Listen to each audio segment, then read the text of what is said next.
स्वागत है दोस्तों आपका पेंडुलम मीडिया में। कैसे हैं आप? उम्मीद करता हूं आप सभी अच्छे होंगे। दोस्तों आज हम आपके लिए एक सीरीज स्टार्ट करने जा रहे हैं, जिस सीरीज में हम देखेंगे यूपीएसआई यानी कि उत्तर प्रदेश उप निरीक्षक भर्ती परीक्षा में प्रीवियस ईयर में जो आपके पेपर आए हैं उसमें मैथमेटिक्स के जो सॉल्यूशन है आपका वो किस तरीके से आपको एग्जाम में अटेम्प्ट करना चाहिए था, कैसे आप उस क्वेश्चन को बहुत ही इजी वे में और बहुत ही कम टाइम में किस तरीके से सॉल्व कर सकते हो और क्या तरीका होना चाहिए था उनको सॉल्व करने का। और साथ ही ये देखेंगे क्या कुछ ऑप्शंस की मदद से भी हम अपने क्वेश्चंस का टाइम बचा सकते थे, क्या उस क्वेश्चन को हम जल्दी से जल्दी कर सकते थे, साथ में हम ये भी देखेंगे।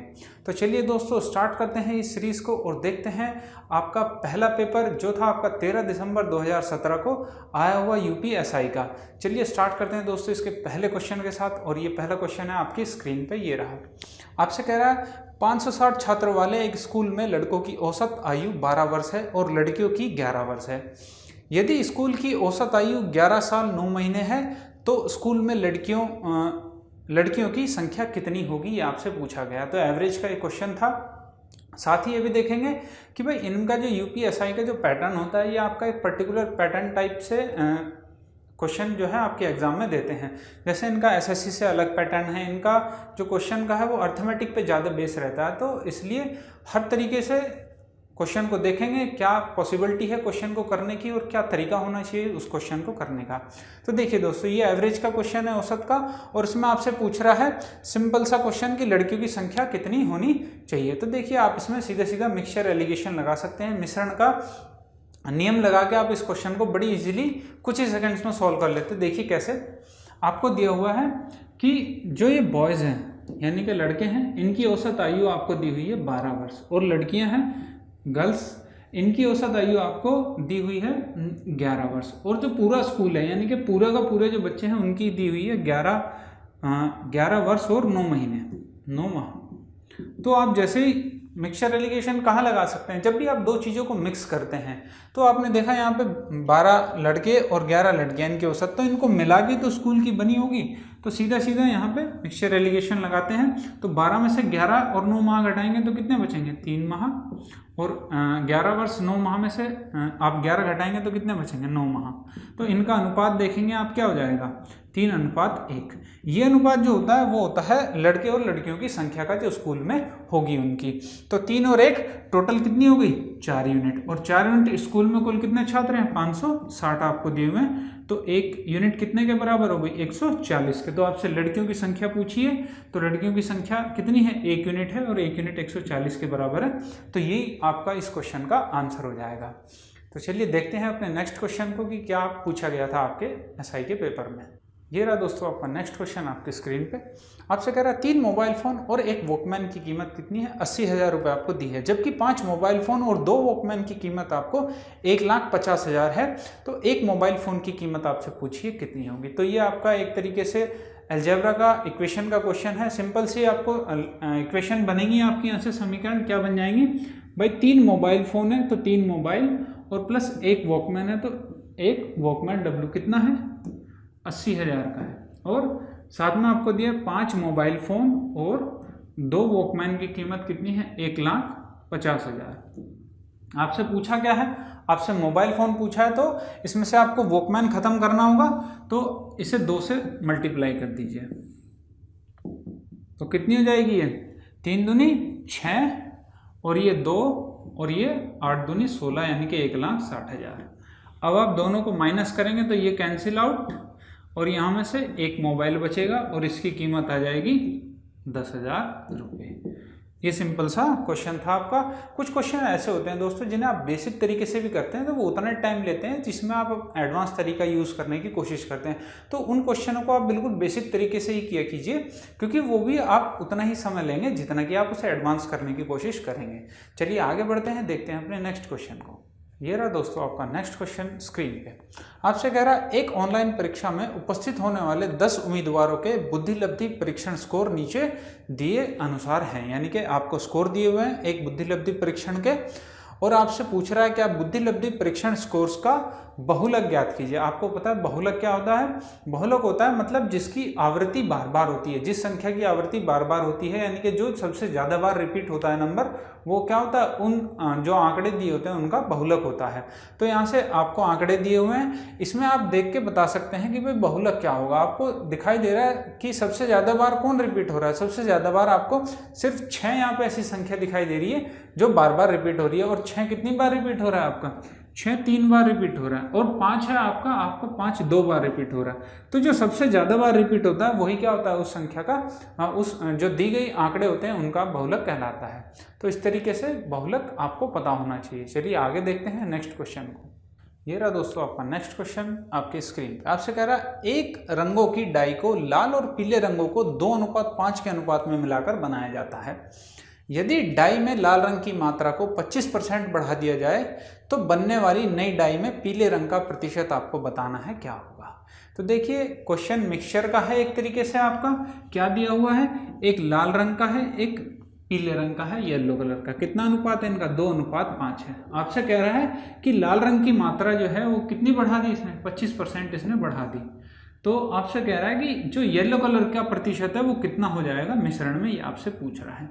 अब भाई 25% का मतलब क्या होता है, 1/4, यानी कि 4 में क्या हुआ, उसने एक मात्रा बढ़ा दी। अब इसको अपनी सहूलियत के लिए हम क्या कर लेते हैं, हमने मान लिया कि भाई 20 और 50 है।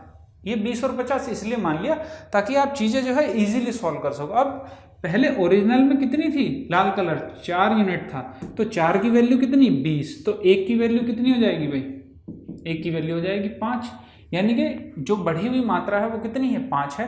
तो हमने 20 में 5 बढ़ा दी तो कितनी हो जाएगी 25। और ये तो बढ़ाया नहीं हमने, पीला जो रंग है वो सेम टू सेम है, तो उसकी मात्रा एज इट इज रख देंगे 50। अब इनके बीच अनुपात कितना हो गया, 1 और 2 का। अब आपसे पूछ रहा है कि नई डाई में पीले रंग का प्रतिशत। अब देखिए ये 1 है, ये 2 है, तो आपको यहीं से दिख रहा है कि टोटल 3 हिस्से हैं डाई के, 3 में से 2 हिस्से इसके पास है, तो सीधा सीधा आप बता सकते हो 66.67% क्या है आपका रेड कलर है। या अगर परसेंटेज में आप निकालना चाहते हो तो भाई कितनी मात्रा है इसकी, 2 है मात्रा, कितने में से, टोटल 3 में से, और इंटू 100। तो आप यहाँ से कर सकते हो 200/3 क्या होता है, 66.67% आपका आंसर हो जाएगा। तो इस तरीके से आप जो है क्वेश्चन को बड़ी इजीली सॉल्व कर सकते हैं। बस आपको तरीके पता होने चाहिए किस तरीके से आप क्वेश्चन को जल्दी से जल्दी सॉल्व कर पाएंगे। चलिए आगे देखते हैं अपने नेक्स्ट क्वेश्चन को। तो ये रहा दोस्तों आपका नेक्स्ट क्वेश्चन आपकी स्क्रीन पे। आपसे कह रहा है भारत और ऑस्ट्रेलिया के बीच एक क्रिकेट मैच के पहले 20 ओवरों में भारत का प्रति ओवर रन रेट कितना था, 7 था। अब 45 ओवरों में 425 रनों का लक्ष्य पाना है, तो भारत के लिए न्यूनतम कितना औसत बनाए रखना जरूरी है ताकि ये पक्का हो जाए कि वो ये खेल जीत जाएंगे। तो इस तरीके से जो ये क्वेश्चन आता है आपका, इसमें आपको दिया क्या है, इसमें दिया हुआ है कि पहले जो 20 ओवर थे उसमें उनका रन रेट 7 था। तो अगर मैं कहूँ टोटल रन कितने बने होंगे 20 ओवरों में, आप कहेंगे 7 के एवरेज से 140 रन बन गए होंगे। अब 140 रन तो आपके बन चुके हैं और आपका टारगेट कितना है, आपका टारगेट है 45 ओवर में 425 रनों का। तो 425 में से 140 बन गए, तो 140 बन गए तो कितने बचे हुए हैं आपके पास भाई, 325 और 40 माइनस करोगे तो 285, यानी कि 285 रन अभी आपके बचे हुए हैं। और ये बचे हुए रन जो है आपको बचे हुए ओवरों में बनाने पड़ेंगे। और बचे कितने ओवर हैं भाई, 20 हो चुके हैं, टोटल 45 ओवर थे, तो यानी कि 25 ओवर और बचे हैं। तो 25 ओवर में आपको 285 रन बनाने हैं। तो औसत क्या हो जाएगा यहाँ पे, रन बटे कुल ओवर 25। तो 25 से अगर डिवाइड करते हो तो 25 से कम 25 35, 25 से कम 25 और 25 का 100, यानी कि 11.4 रन का जो है आपका एवरेज होना चाहिए ताकि ये मैच जो है इंडिया जीत सके। तो देखिए दोस्तों, ये जो सीरीज़ है आपके लिए स्टार्ट की गई है, इसलिए स्टार्ट की गई कि जल्द ही आपका जो है नोटिफिकेशन भी आ जाएगा यूपीएसआई का। और आपको पता होना चाहिए कि किस टाइप का जो पैटर्न होता है यूपीएसआई के पेपर में आने का। तो इस तरीके से जो है क्वेश्चन इसी टाइप पे आएंगे आपके, क्योंकि अर्थमेटिक का पोर्शन इसमें ज़्यादा पूछा जाता है यूपीएसआई में। तो आप जो है इस तरीके से प्रिपेयर होकर चलेंगे कि अगर इस टाइप के क्वेश्चन आपके एग्जाम में आते हैं तो आप उन्हें बिल्कुल सही करके आएंगे और कुछ ही सेकंड्स में करके आएंगे। आपका ज़्यादा टाइम नहीं लगने वाला है एग्जाम में क्वेश्चनों को सॉल्व करने में, अगर आप हमारे साथ इसी सीरीज़ में बने रहेंगे। और आगे जैसे जैसे आपको सीरीज़ हम अपलोड करते रहेंगे, आप देखेंगे उसमें कि कैसे बढ़िया से बढ़िया आपको तरीका बताया जाएगा क्वेश्चन को सॉल्व करने का, जिससे आप कुछ ही सेकंड्स में अपने क्वेश्चन को सॉल्व कर पाएंगे। चलिए आगे बढ़ते हैं, देखते हैं अपने नेक्स्ट क्वेश्चन को। ये रहा दोस्तों आपका नेक्स्ट क्वेश्चन आपकी स्क्रीन पे। आपसे कह रहा है 2001 के पहले का वो कौन सा साल है जिसका कैलेंडर 2001 के जैसा ही है, यानी कि सेम टू सेम कैलेंडर आपसे पूछा गया है। तो इसमें बस आपको एक कंसेप्ट याद रखना है, वो क्या है, एक तरीके से ट्रिक लगा लीजिए आप। इसे आप याद रखेंगे तो आप एग्जाम में टाइम अपना बचा पाएंगे। इस टाइप के अगर क्वेश्चन आपके एग्जाम में आते हैं, और ये इस टाइप के क्वेश्चन आपके यूपीएसआई के हर एग्जाम में हर शिफ्ट में आपसे पूछा गया है। तो चलिए देखिए, आपसे पूछा गया है कि 2001 से पहले का। अगर भाई देखो आप ऑप्शन पे नज़र मारो तो 2004 आपको दिया है, 1999 है आपके पास, 2011 है और 1990 है। अब बताओ भाई 2001 से पहले का पूछा है तो 2004 खत्म हो गया, 2011 आपका ऑप्शन में से पहले ही खत्म हो गया, तो दो ऑप्शन तो वैसे ही खत्म हो गए। बचे हुए दो ऑप्शन है आपके पास 1999 या 1990। अब आपको क्या करना होता है, इस टाइप के क्वेश्चन में आपको समय को, जो आपका साल दिया होता है उसे किससे 4 से डिवाइड करना होता है। तो जो भी वर्ष होगा उसे जब आप किससे 4 से डिवाइड करेंगे तो हम क्या देखते हैं, हम शेषफल देखते हैं। तो जब शेषफल देखते हैं तो जब किसी संख्या को आप 4 से भाग देते हो तो शेषफल क्या क्या बच सकता है, या तो भाई पूरा पूरा कटेगा तो शेषफल 0 बचेगा, अगर 1 शेषफल बच सकता है, 2 शेषफल बच सकता है या 3 शेषफल, ये 4 आपके शेषफल बच सकते हैं। अब इन्हीं के ऊपर आपके कंडीशन लगती हैं। अगर पूरा पूरा कट रहा है, 0 अगर आपका शेषफल आ रहा है मतलब पूरी संख्या कट रही है, तो क्या होता है कि 28 वर्ष के बाद जो है, जो आपका कैलेंडर है वो रिपीट होता है 28 वर्ष के बाद। अगर आपका 1 वर्ष बचता है यानी कि शेषफल 1 बचता है, तो आप कहते हैं कि जो मेरा वर्ष है वो कितने 6 वर्ष के बाद रिपीट होता है, 6 साल के बाद, हर 6 साल बाद सेम टू सेम ऐसा ही कैलेंडर मिलेगा, उस साल का हर एक दिन उसके जैसा होगा जो आपका वर्ष होगा। अब बचे आपके पास 2 और 3। अब या तो 2 मिल जाए आपको या 3 मिल जाए, दोनों में से कोई भी मिल जाए तो आप कहेंगे कि 11 वर्ष के जो बाद है वो आपका कैलेंडर सेम टू सेम होता है। अब ये 3 चीज़ें आपको याद रखनी है कि 0 हो तो 28, 1 हो तो 6 और 2 और 3 बचे तो 11 वर्ष बाद सेम कैलेंडर होगा। अब सीधा ऑप्शन पे आओ, देखो 1999 से 2001 पे आते हो तो क्या होता है, ना 28 ना 6 ना 4, इनके बीच गैप कितना है 2 साल का, तो ये तो ऑप्शन में हो ही नहीं सकता। तो बचा हुआ ऑप्शन सीधे सीधा आपके पास बचता है 1990। तो इस तरीके से जो है आप ऑप्शन से भी मदद लिया कीजिए, क्योंकि ये ऑप्शन इसलिए दिए जाते हैं कि आप अपने एग्जाम में टाइम को बचा सकें। अब अगर चेक करना चाहते हैं तो आप चेक भी कर सकते हैं, भाई मुझे उसके बाद पता चलता है तो मैं इसे 1990 को 4 से अगर डिवाइड करता हूं तो शेषफल क्या मिलेगा। और 4 से डिवाइड करने का रूल आपको पता होना चाहिए। क्या होता है कि बाद के जो 2 अंक होते हैं सिर्फ उन्हीं को डिवाइड करके आप देख लीजिए और आपको रिमाइंडर शेषफल पता चल जाएगा। तो 90 को डिवाइड कर लेता हूँ तो आपको पता है 88 पूरा पूरा कटता है 4 से, शेषफल कितना बचेगा 2 शेषफल बचेगा। और जब 2 शेषफल बचता है आपको पता है कितने 11 वर्ष के बाद आपका कैलेंडर रिपीट होता है। तो 1990 में अगर 11 जोड़ेंगे तो कितना आएगा 2001। तो ये इस तरीके से आप इस टाइप का क्वेश्चन अगर आपके एग्जाम में आता है तो उसे बड़ी इजीली कर पाएंगे। चलिए आगे बढ़ते हैं, देखते हैं नेक्स्ट क्वेश्चन। तो ये रहा दोस्तों आपका नेक्स्ट क्वेश्चन आपकी स्क्रीन पे। आपसे कह रहा है एक टंकी में एक रिसाव है जो उसे 16 घंटे में खाली कर देगा। एक नल खोला जाता है जिससे 1 मिनट में 12 लीटर पानी प्रवेश होता है और अब टंकी 24 घंटों में खाली हो जाती है। देखो नल एक और लगा पानी भरने वाला, फिर भी टंकी क्या हो रही है, खाली ही हो रही है। तो टंकी की क्षमता कितने लीटर की होगी, ये आपसे क्वेश्चन में पूछा गया है। तो सीधा सीधा पाइप सिस्टम यानी कि नल और टंकी का क्वेश्चन। तो इसमें क्या करना है आपको, भाई 16 घंटे में एक खाली कर रहा है और जब ए जो है ये खाली करने वाला है, ये माइनस ले लेते हैं, ठीक है। तो बाद में एक पाइप और खोला जाता है, ये क्या कर रहा है इसमें भर रहा है, तो हमने इसे प्लस ले लिया।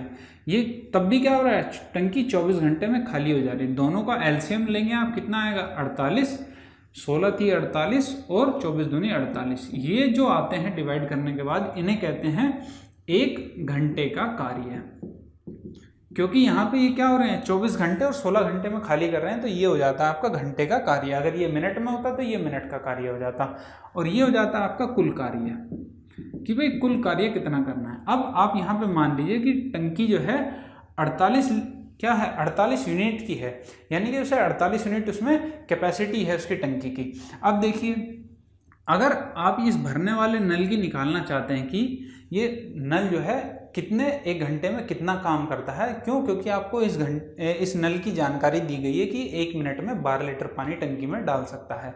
तो अब मैं इसे क्या करता हूँ, इन दोनों को क्या करता हूँ, माइनस करता हूँ, तो मुझे यहाँ से b मिल जाएगा। तो 3 में से 2 जाएगा तो क्या बचेगा, 1। यानी कि ये जो b नल है भरने वाला 1 घंटे में कितना, 1 यूनिट काम कर रहा है। 1 घंटे में 1 यूनिट उसमें टंकी में डाल रहा है। तो अब बताओ भाई, 48 यूनिट की टंकी है और ये 1 घंटे में 1 यूनिट काम कर रहा है, तो 48 यूनिट कितने घंटे में काम करेगा, तो 48/1 यानी कि 48 घंटे लगेंगे इसे इस टंकी को भरने में। अब आपको पता है कि ये 1 मिनट में 12 लीटर पानी डाल रहा है, तो इसका मतलब क्या है कि भाई ये 12 लीटर पानी डाल रहा है प्रति मिनट। 48 घंटे हैं तो इन्हें मिनट में बदल लेते हैं 60, तो टोटल कितना, इतना पानी जो है टंकी में भरा जाएगा और ये क्या हो जाएगी, टंकी की क्षमता हो जाएगी। तो आपको पता है 12×6 = 72 यानी कि 48 × 720 आएगा। अब आपको 48 और 720 की मल्टीप्लाई करनी है। आपको पता है एक जीरो तो आएगी क्योंकि जीरो यहाँ पे है। अब 48 और 72 की अगर गुणा करें तो आप देखेंगे यूनिट डिजिट 8 दूनी 16, 6 तो आएगा ही। तो आप देखेंगे 60 एक ही ऑप्शन में है आपका, ऑप्शन नंबर डी। तो आप इसे करेक्ट करेंगे और अपने अगले क्वेश्चन पे बढ़ जाएंगे, क्योंकि पूरी मल्टीप्लाई करने की मुझे ज़रूरत नहीं है जब मेरे सारे ऑप्शन अलग अलग हैं। अगर ऑप्शन सेम होते हैं, कहीं पे वैल्यू सेम होती है, तो तब हम मल्टीप्लाई करके देखेंगे। अगर मल्टीप्लाई करना चाहते हैं कर लीजिए। 48 और 72 होते हैं, 8 दूनी 16, 6, 1, 4 दूनी 8 और 8 सते 56, 56 और 8 64 और 1 65 का 5, 6 7 चौक 28 और 6 34, 34,560 और आपका ऑप्शन नंबर डी भी 34,560 ही है लीटर। तो इस तरीके से जो है आप अपने टाइम को बचाएं, ऑप्शंस का यूज़ करें। तो चलिए आगे बढ़ते हैं, देखते हैं नेक्स्ट क्वेश्चन को। ये रहा दोस्तों आपका नेक्स्ट क्वेश्चन आपकी स्क्रीन पे। आपसे कह रहा है एक त्रिभुजाकार खेत जिसकी भुजाएं 26 मीटर, 28 मीटर और 30 मीटर हैं के प्रत्येक कोने पर एक गाय 7 मीटर लंबी रस्सी से बांधी गई है। तदनुसार उन तीनों गायों के चरने से बचे हुए खेत का क्षेत्रफल कितने मीटर होगा, ये आपको बताना है। तो देखिए, अगर इस क्वेश्चन को मैं आपको फिगर में समझाना चाहूँ तो क्वेश्चन आपसे ये कहना चाह रहा है, ये आपका त्रिभुजाकार एक खेत है, इसके हर कोने पे क्या है,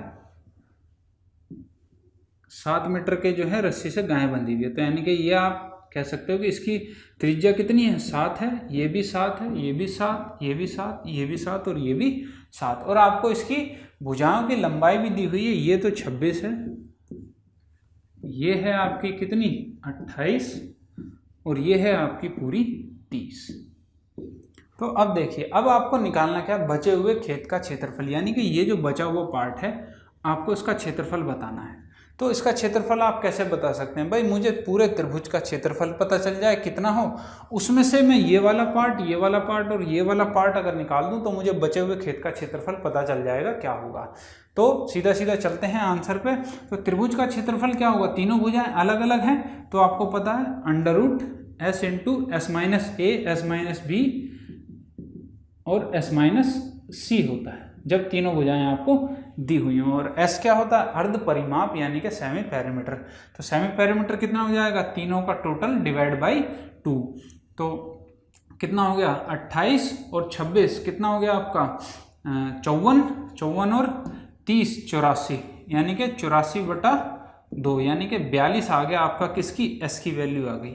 अब ये 42 हो गया, S-A 26 अगर माइनस करते हो 42 में से कितना बचेगा, 6 और 16 बचेगा। और फिर 28 माइनस करोगे तो 14 बचेगा और 30 माइनस करोगे तो 12 बचेगा। ये अंडर रूट के अंदर है। भाई आपको पता है 14 यहाँ पे है और 14 × 42 ये होता है, तो एक 14 तो यहाँ से बाहर आ जाएगा, यहाँ पे 3 बच गया, 12 × 3 होते हैं 36, तो 6 बाहर आ जाएगा और यहाँ 16 है तो यहाँ 4 बाहर आ जाएगा। तो आपका जो त्रिभुज का क्षेत्रफल है वो कितना हो गया, 14 × 6 × 4। अब आपको पता है 14 चौक हो गए 56, 56 की 6 से गुणा करेंगे तो 6 पंजे 30 और 6 छम 36 यानी कि 336 मीटर स्क्वायर क्या हो गया, ये आपका त्रिभुज का क्षेत्रफल हो गया। अब आपको निकालना इस जो ये वृत्त हैं इनके वृत्त का क्षेत्रफल क्या होगा, जो ये पार्ट दिए गए हैं। आपको पता है त्रिभुज का ये कोण मैं अगर A मान लूँ, ये B मान लूँ और ये C मान लूँ, तो आप देखोगे कि भाई ये जो पार्ट है इसका वृत्त का, तो अगर मैं इस चाप का जो है क्षेत्रफल निकालना चाहूँ तो आपको पता है क्या होगा, πr² θ/360 होता है और थीटा यहाँ पे क्या है, A है। पाई आर स्क्वायर थीटा अपॉन 360 किसी भी चाप का जो क्षेत्रफल होता है। अब ये ए हो गया, ये बी हो गया और ये सी हो गया, 3 चाप हो गए आपके। तो मैं कह सकता हूँ डायरेक्ट यहाँ से कितना हो जाएगा, pi r square a plus b plus c और डिवाइड बाई 360। आपको पता है त्रिभुज के तीनों कोणों का योग 180 होता है, तो इसे सीधा सीधा हम क्या कर देंगे, ए प्लस बी प्लस सी मतलब 180 हो जाएगा। तो ये 180 ये 360 तो कितना हो गया 1/2, 1/2 पाई आर स्क्वायर। अब पाई की वैल्यू 22/7 गुणा 1/2 और आर कितना है आपका 7 है, तो 7 गुणा 7, 7 से 1 7 कैंसिल, 2 से ये 11 बार 11 सते 77, यानी कि यहाँ से आ गया आपका जो वृत्त का जो क्षेत्रफल आया वो कितना है 77 मीटर स्क्वायर। तो इसमें से माइनस कर दीजिए 77 को, तो माइनस करेंगे कितना आएगा, 16 में से 7 गया 9 और ये आपका 32 बचा, 32 में 7 जाएगा 25, यानी कि 259 मीटर स्क्वायर क्या हो जाएगा, ये आपका आंसर हो जाएगा। तो ये इतना जो डिटेल आपको बताई गई है क्वेश्चन के हिसाब से बताई गई है कि आपको अगर इस टाइप से क्वेश्चन आता है तो उसको समझना भी तो है आपको कि कैसे आप उस क्वेश्चन को अप्रोच करेंगे, किस तरीके से आपको उसे सॉल्व करना है। तो ये तरीका था आपका सॉल्व करने का। अगर आपको डायरेक्ट सॉल्व करना था तो सीधा सीधा क्या करते, आप एस की वैल्यू निकालते और सीधा यहाँ से वैल्यू निकाल के और सीधा सीधा आपको पता है कि त्रिभुज है, त्रिभुज के तीनों कोणों का योग आएगा, वृत्त के ये चाप हैं तीनों के तीनों, तो 180/360 हो जाएगा। तो डायरेक्ट जो है आप इस क्वेश्चन को सॉल्व कर सकते थे। चलिए आगे बढ़ते हैं, देखते हैं नेक्स्ट क्वेश्चन। ये रहा दोस्तों आपका नेक्स्ट क्वेश्चन आपकी स्क्रीन पे। आपसे कह रहा है 6 घंटियों ने एक साथ बजना शुरू किया और वो क्रमशः 4, 8, 10, 12, 18 और 20 सेकंड के अंतराल से बजती हैं। एक साथ बजना शुरू होने के बाद 30 मिनट में घंटियां कितनी बार एक साथ बजेंगी, ये आपसे क्वेश्चन में पूछा गया। तो देखिए जो ऐसे टाइप के क्वेश्चन होते हैं कि घंटी बजने वाले या ट्रैफिक लाइट वाले जो कि एक साथ जलती हैं, तो उस तरीके के जो क्वेश्चन होते हैं आपको उसमें एलसीएम लेना होता है, यानी कि लघुत्तम समापवर्त्य लेना होता है, जो आपका संख्याएं दी होती हैं, जो आपको टाइम दिया होता है। तो आपको टाइम यहाँ पे कितना दिया गया, 4, 8, 10, 12, 18 और 20। और एलसीएम लेने का तरीका सबसे अच्छा क्या, मैंने मान लिया एलसीएम क्या है मेरा 20 है।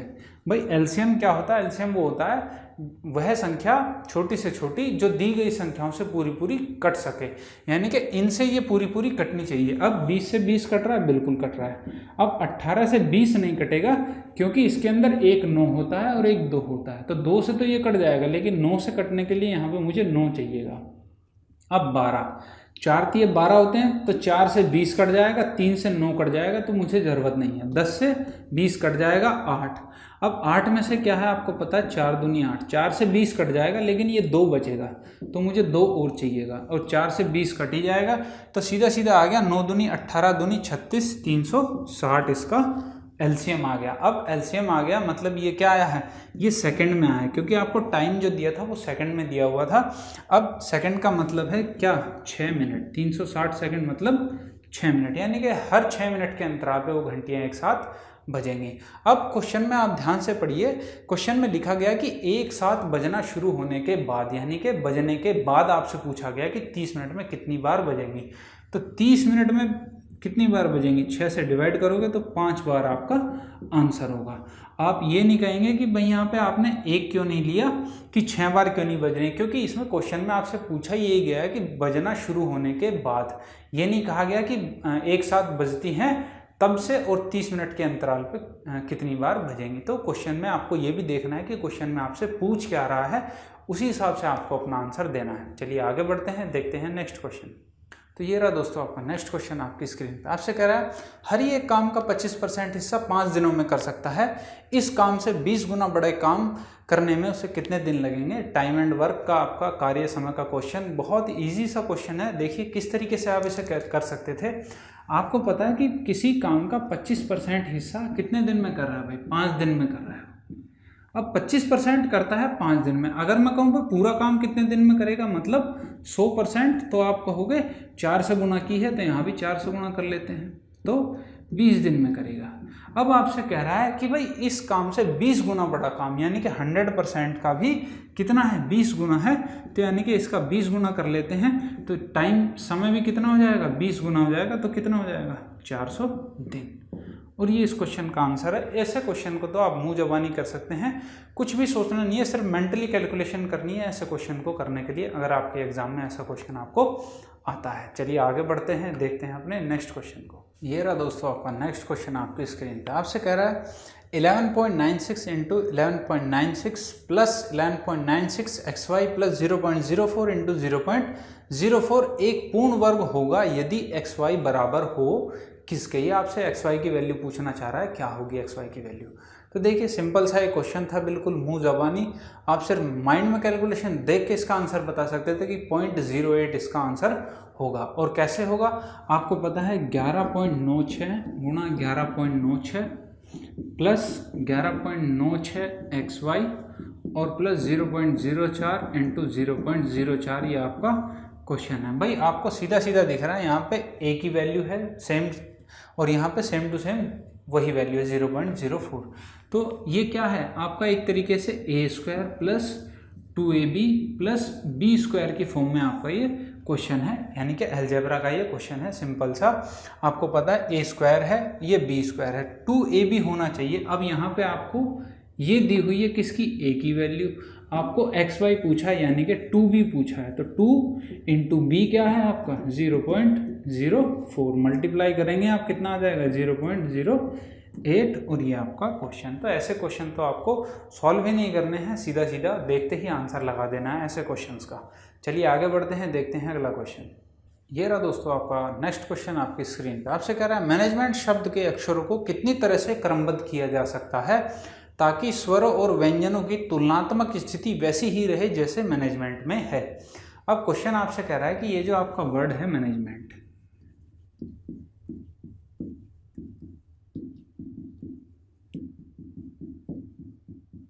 मैनेजमेंट, अब आपको इसे आगे पीछे करके वर्ड को अरेंज करना है, यानी कि इससे शब्द बनाने हैं शब्दों को आगे पीछे करके, और साथ में ये भी देखना है कि स्वर और व्यंजन जो है उनकी तुलनात्मक स्थिति, यानी कि जहाँ पे वो है उनकी वो स्थिति नहीं बदलनी चाहिए। तो आप कह सकते हैं पहले इसमें स्वर निकाल लेते हैं, वोवल कितने हैं 1 2 3 और 4 इसमें स्वर हैं।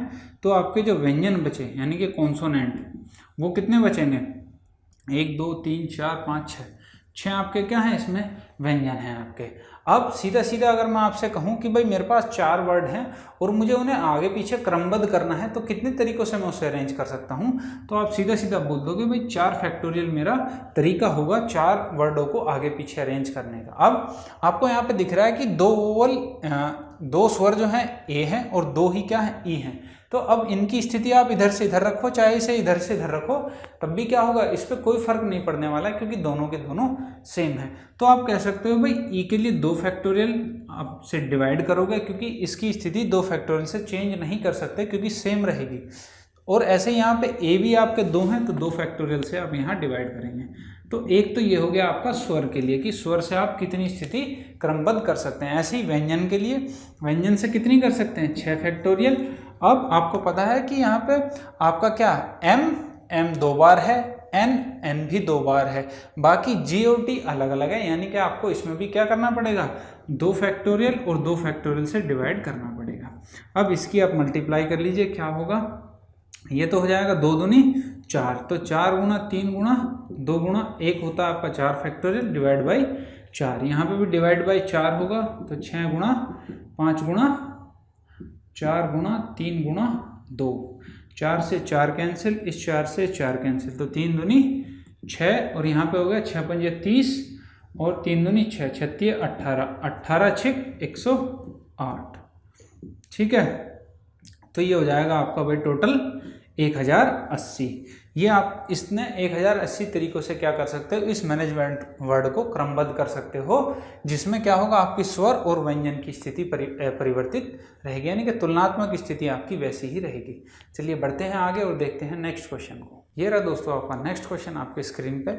आपसे कह रहा है 110/x का 42/5 बराबर 840 है, तो x का मान ज्ञात करें। सिंपल सा क्वेश्चन फिर से आपसे पूछा गया, तो सीधा सीधा क्या करना था आपको, 110/x का मतलब गुणा होता है 42/5 बराबर 840 दिया है, तो सीधा सीधा काटेंगे 42 से 42 दूनी 84, 20 1 0 से एक 0 कैंसिल और सीधा सीधा कितना आ जाएगा, x इधर जाएगा, 2 इधर आएगा, तो 11/10 आ गया x का मान। और यही आपका आंसर था इस क्वेश्चन का। तो देखिए कुछ ऐसे क्वेश्चंस होते हैं, कुछ क्योंकि पेपर को जो है एग्जामिनर मैनेज करके भी तो चलेगा, ऐसा थोड़ी होगा आपके लिए कि भी सारे के सारे क्वेश्चन आपको टफ या कैलकुलेटिव ही डाल देगा। कुछ ऐसे भी क्वेश्चन होंगे जो आप बड़ी इजीली है कुछ ही सेकंड्स में सॉल्व कर लेंगे, उनमें आपको कॉपी पेन चलाने की भी ज़रूरत नहीं पड़ेगी।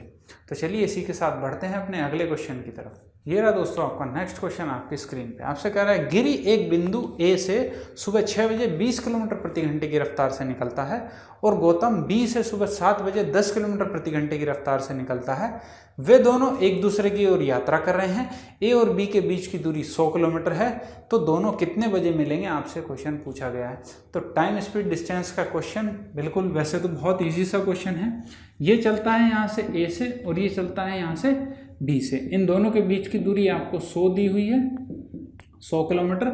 ये यहाँ से चल रहा है 20 की रफ्तार से सुबह 6 बजे और ये यहाँ से चल रहा है 10 की रफ्तार से 7 बजे। अब देखिए आपको पता है जब दोनों मिलते हैं तो मिलने में क्या होता है कि मिलने में टाइम सेम होता है, लेकिन टाइम सेम कब होता है, टाइम सेम तब होता है जब दोनों एक साथ चलना शुरू करें। और उसी में क्या आप दोनों की सापेक्ष चाल ले सकते हैं जब दोनों एक साथ एक समय पर चलना स्टार्ट करते हैं। अब एक समय पर चलने के लिए आपको क्या करना होगा, इसे ये 7 बजे चल रहा है, ये 6 बजे चल रहा है, तो इसे 1 घंटा चलाना पड़ेगा आपको। तो 1 घंटे में कुछ दूरी तय कर लेगा और वो दूरी क्या होगी, 20 किलोमीटर प्रति घंटे की चाल है इसकी, तो 20 किलोमीटर दूरी ये तय कर लेगा।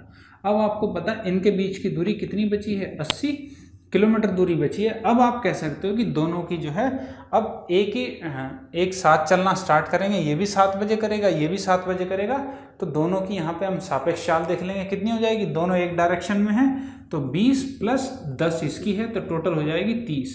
अब यानी कि ये जो इनके बीच की दूरी है वो किस हिसाब से कम होगी, इस चाल के हिसाब से कम होगी।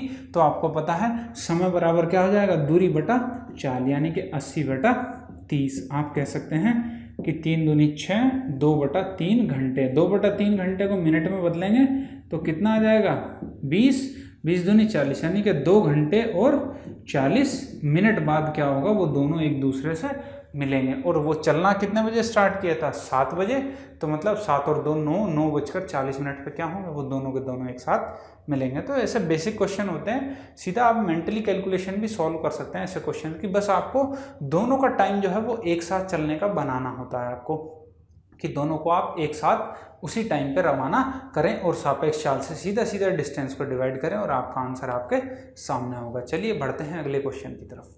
ये रहा दोस्तों आपका नेक्स्ट क्वेश्चन आपकी स्क्रीन पे।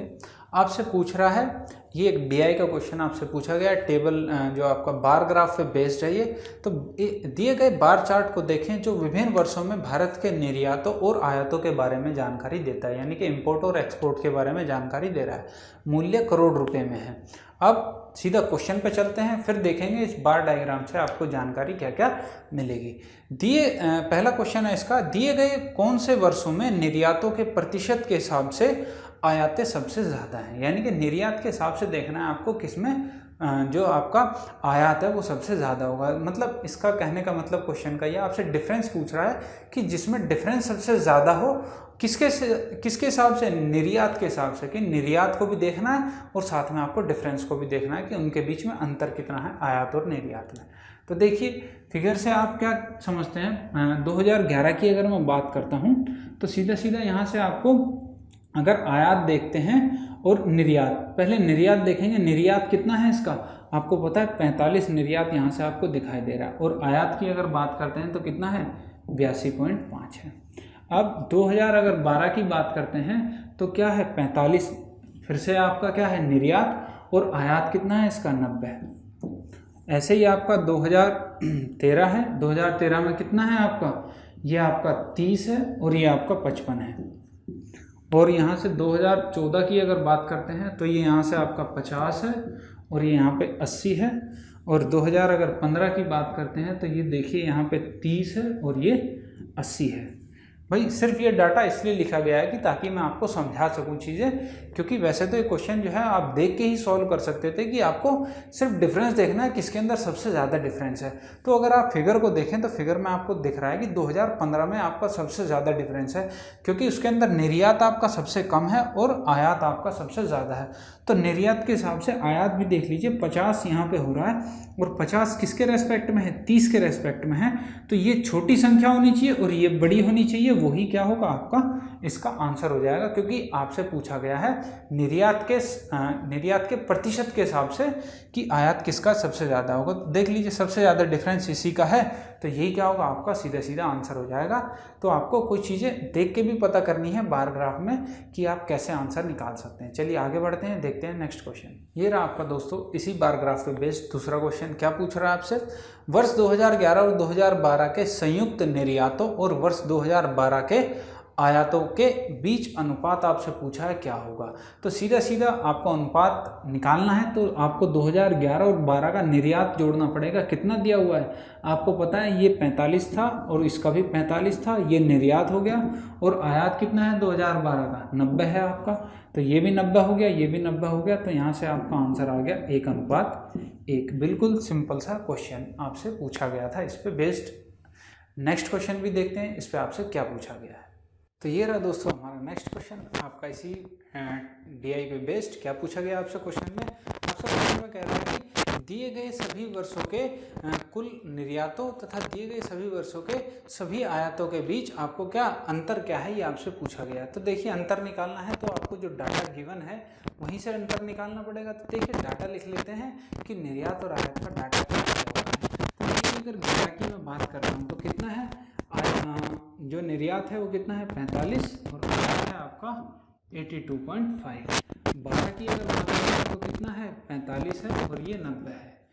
13 की अगर बात करें तो ये कितना है 30 और ये 55 है, ठीक है। तो और ये आपका यहाँ पे ये आपका 14 की अगर बात करें तो 50 और ये 80 है। और यहाँ पे अगर 15 की बात करते हैं तो कितना है 30 और 80 है। सिर्फ इनके अंतर को देखना है कितना होगा, उसका टोटल क्या होगा। तो यहाँ पे अगर आप देखें तो अंदर कितना बैठ रहा है इस पर, अगर 30 ऐड करता हूँ तो 75 और 7 है, यानी कि 37.5 है। यहाँ पे कितना है, यहाँ पे सीधा सीधा 45 है। यहाँ पे सीधा सीधा कितना है आपका, यहाँ पे 25 है। यहाँ पे कितना है 30 है और यहाँ पे कितना है 50। तो ऐड कर लीजिए 50 और 30 80 और 25 और 45 कितना हो गया आपका 70 और ऐड करेंगे तो 150 हो जाएगा। 150 में आपको 37.5 ऐड करना है तो कितना आ गया 187.5। ये आपकी वैल्यू है टोटल, और आपको पता है कि दी गई वैल्यू है वो टोटल करोड़ में दी गई है। तो आपका और जो आंसर हो जाएगा वो कितना हो जाएगा 187.5 करोड़। देखिए आपको जो क्वेश्चन में दिया गया है, क्वेश्चन में ये जो आपका जो सम दिया गया था, जो डिफरेंस दिया गया था, ये आपको कहीं नहीं दिया गया था, जो कि आपका क्वेश्चन क्या है, ये आंसर आपका गलत होना चाहिए। जो कि आपका करेक्ट आंसर क्या आएगा 187.5, ये आपकी वैल्यू आनी चाहिए। तो देखिए ऐसे क्वेश्चन में क्या होता है, जो डाटा गिवन होता है उसके अकॉर्डिंग ही आपका सोल्यूशन निकलता है।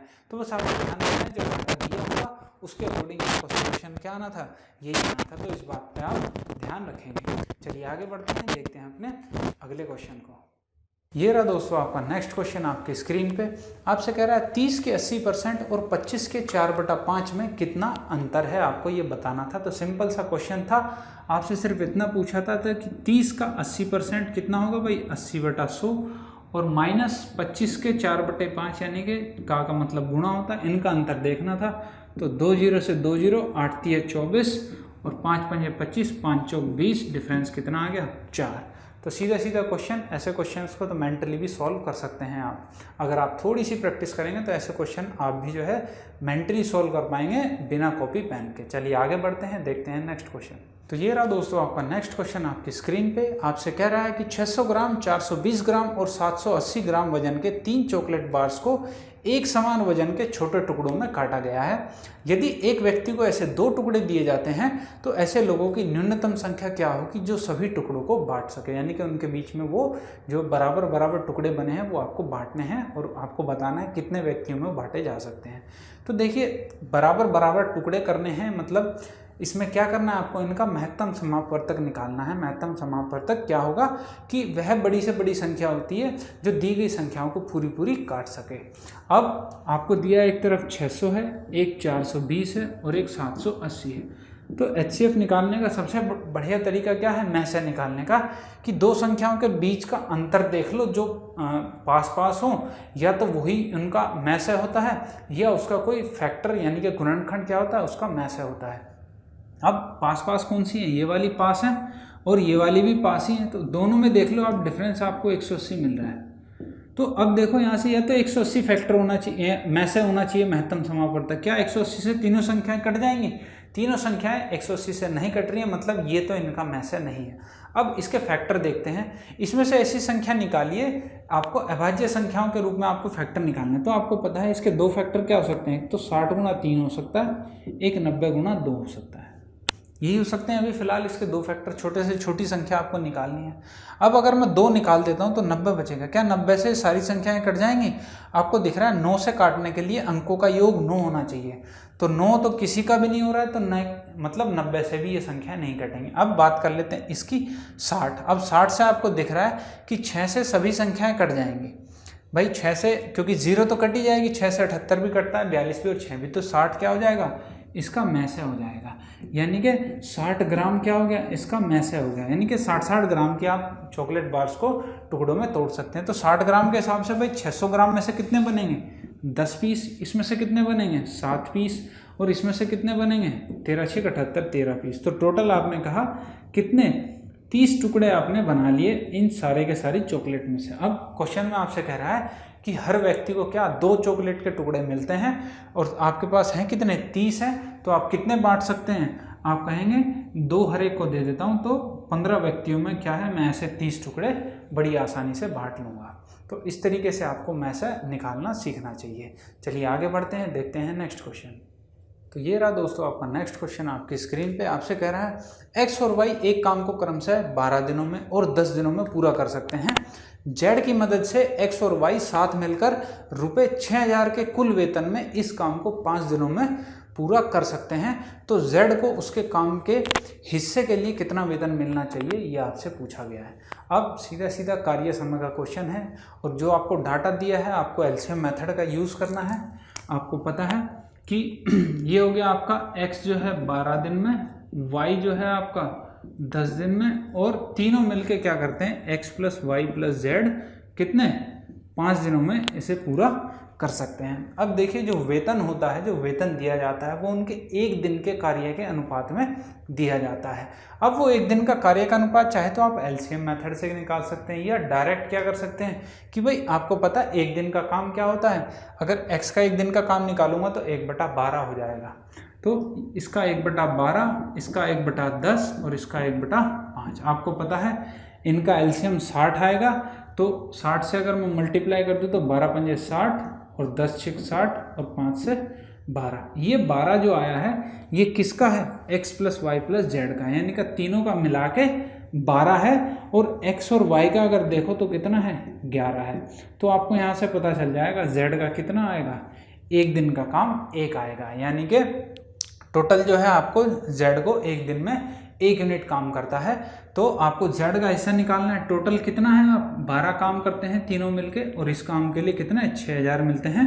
तो 12 से 12 पंजे 60, यानी कि 500 गुना है ये इसका। तो 1 यूनिट की वैल्यू आपको निकालनी थी, कितनी हो जाएगी, 500 रुपये। और ये इस क्वेश्चन का आंसर था। तो इस तरीके से आपको पता होना चाहिए कि जो उनकी मजदूरी होती है वो उनके 1 दिन के कार्य के अनुपात में उनको दी जाती है। चलिए आगे देखते हैं अपने नेक्स्ट क्वेश्चन को। ये रहा दोस्तों आपका नेक्स्ट क्वेश्चन आपकी स्क्रीन पे। आपसे कह रहा है कि एक समठोस प्रिज्म का आधार एक त्रिकोण है, यानी कि त्रिभुज है, आपसे दिया गया है, जिसकी भुजाएं 6, 8 और 10 सेंटीमीटर हैं। प्रिज्म की ऊंचाई 10 सेंटीमीटर है, प्रिज्म का कुल सतह क्षेत्रफल, पार्श्व सतह क्षेत्रफल और आयतन कितना होगा। ये तीनों चीज़ आपसे इस क्वेश्चन में पूछी गई, यानी कि क्षेत्रमिति का ये क्वेश्चन है और 3D का ये क्वेश्चन है आपका सीधा सीधा। तो देखिए, अगर आपको प्रिज्म बनाना है और जिसका बेस क्या है, एक ट्रायंगल है, और ये ट्रायंगल आप त्रिभुज देखो क्या है, 6, 8, 10 है, तो आपको देखते ही पता चल जाएगा ये क्या है, एक समकोण त्रिभुज है। 6, 8, 10 क्या है, ट्रिपलेट होते हैं। इन ट्रिपलेट पे बेस्ड ही आपसे एग्जाम में क्वेश्चन पूछे जाते हैं, तो ये ट्रिपलेट आपको पता होने चाहिए क्या क्या होते हैं। जैसे 3, 4 और 5 भी आपका क्या है, एक ट्रिपलेट है, तो वो भी क्या होगा, एक समकोण त्रिभुज होगा। तो अगर मैं फिगर आपको बताना चाहूँ किस तरह से फिगर है इसकी, तो इसकी फिगर कुछ ऐसे है।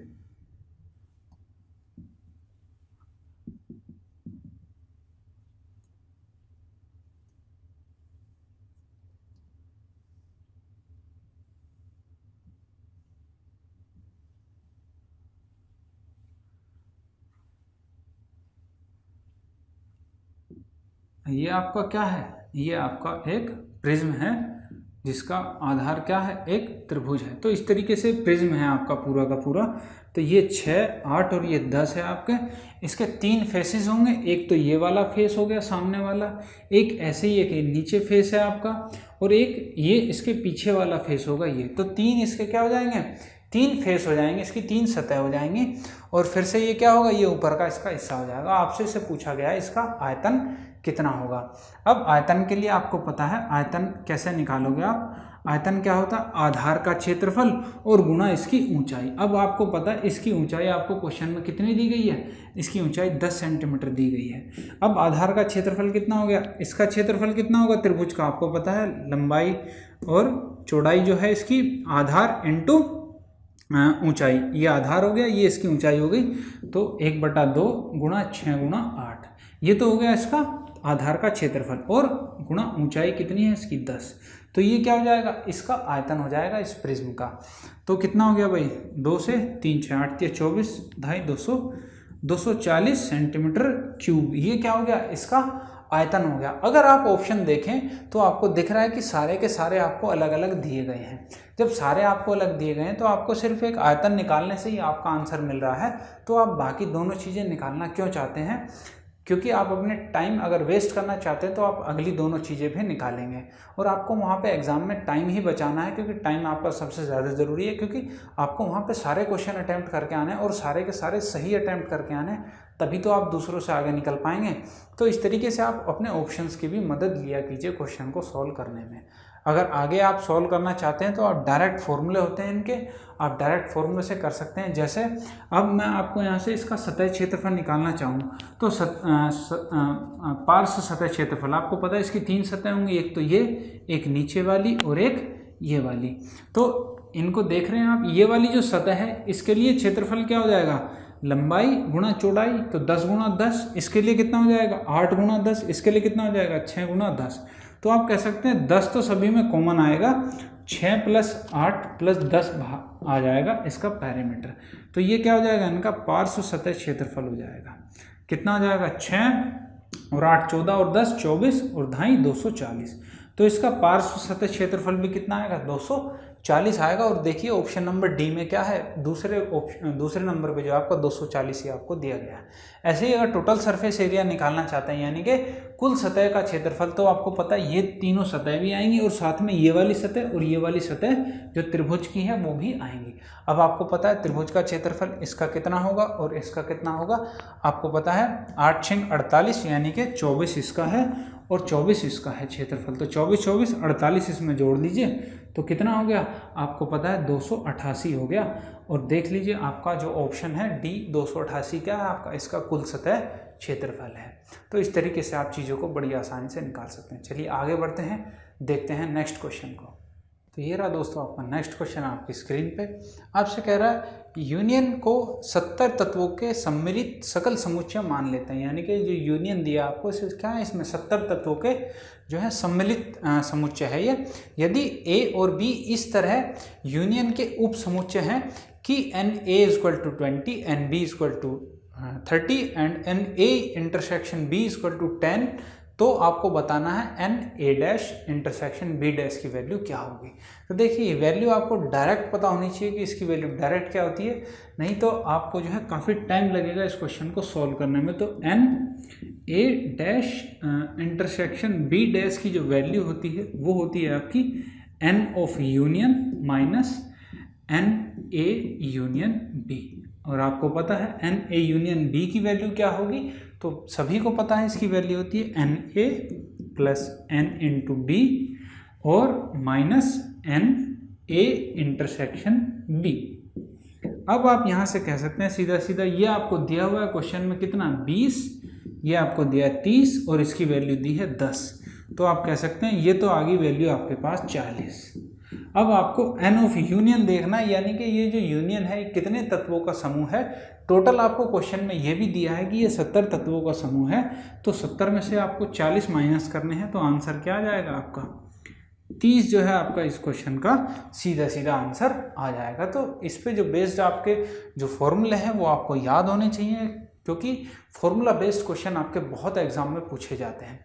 चलिए आगे बढ़ते हैं, देखते हैं नेक्स्ट क्वेश्चन को।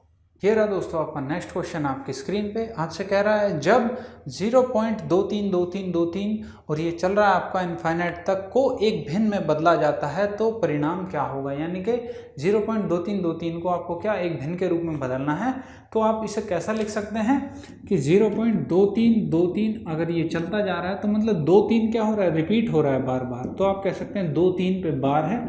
और आपको पता है बार वाली संख्या को बड़ी इजीली जो संख्या होती है वो एज इट इज, और जितनी संख्याओं पे बार होता है उतने नीचे 2 9 आ जाते हैं, तो आप कह सकते हैं कि 23/99 क्या होगा, इसका जो आपका भिन्न का रूप है वो इसका आपका आ जाएगा।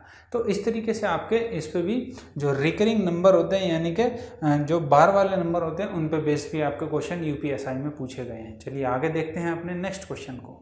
ये रहा दोस्तों आपका नेक्स्ट क्वेश्चन आपकी स्क्रीन पे। आपसे कह रहा है किसी स्केल की सबसे बड़ी मुमकिन लंबाई कितनी हो सकती है जिससे 12 मीटर, 8 मीटर 20 सेंटीमीटर और 4 मीटर 20 सेंटीमीटर की लंबाइयाँ ठीक ठीक नापी जा सकें। तो ये फिर से वही क्वेश्चन आ गया आपका, और इसमें क्या निकालना है आपको, इसमें निकालना है आपको महत्तम समापवर्तक, क्योंकि आपसे वो सबसे बड़ी लंबाई पूछ रहा है और आपको पता है महत्तम समापवर्तक बड़ी से बड़ी संख्या होती है जो दी गई संख्याओं को आसानी से काट सकती है। तो आपको किस किस का HCF निकालना है, में से 12 मीटर का, 8 मीटर और 20 सेंटीमीटर का और 4 मीटर और 20 सेंटीमीटर का। तो इनको क्या कर लेते हैं, सेंटीमीटर में बदल लेते हैं। ये हो गया 1200, ये हो गया आपका 820 और ये हो गया आपका 420। अब इनका में से अगर निकालना है तो आप वैसे भी निकाल सकते हैं, और आप अगर ऑप्शन का यूज़ करना चाहते हैं तो आप ऑप्शन का भी यूज़ कर सकते हैं, क्योंकि आपसे सिर्फ में से पूछा गया है और में से आपको ऑप्शन में दिया गया होगा, क्योंकि आपसे में से ही तो पूछा है।